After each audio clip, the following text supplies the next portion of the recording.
خوابیدنم حتی نگاهم. من هیچ کارم این روزا دست خودم نیست. من گم میشم این روزا بین خاطراتت. جز غم کسی این روزا با من هم قدم نیست. من از غرورم این روزا چیزی نمونده. وقتی که سر رو بالش خیسم میذارم، تو روزهای خوبیت من پیش روته. برعکس من آینده خوبی ندارم.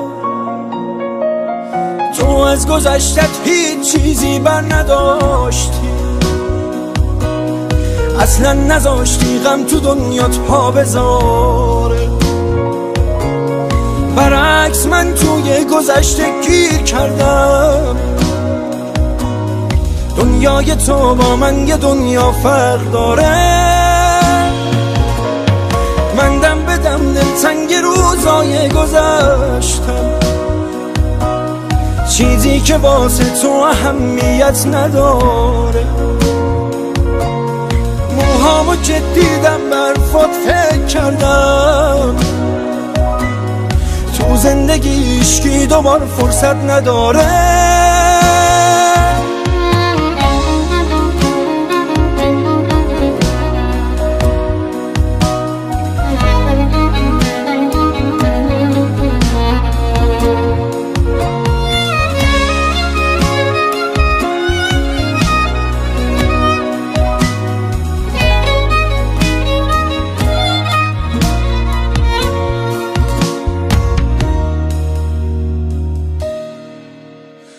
من هی به تو فکر کردم و موهام سفید شد.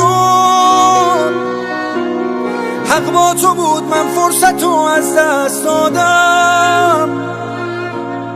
تو بهترین بخش تموم زندگی. دست خودم نیست که تو موندی توی یادم. بعد از تو من با کل دنیا قهر کردم. من روی لبهام خنده ای بی تو ندارم. با رفتنت آیندم و از من گرفت. برگرد، من آینده ای بی تو ندارم. تو از گذشتت هیچ چیزی بر نداشتی. اصلا نذاشتی غم تو دنیات پا بذاره. برعکس من توی گذشته گیر کردم. دنیای تو با من یه دنیا فرق داره.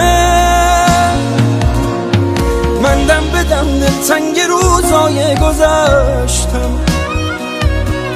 چیزی که واسه تو اهمیت نداره. موهامو که دیدم برفات فکر کردم. تو زندگی عشقی دوبار فرصت نداره.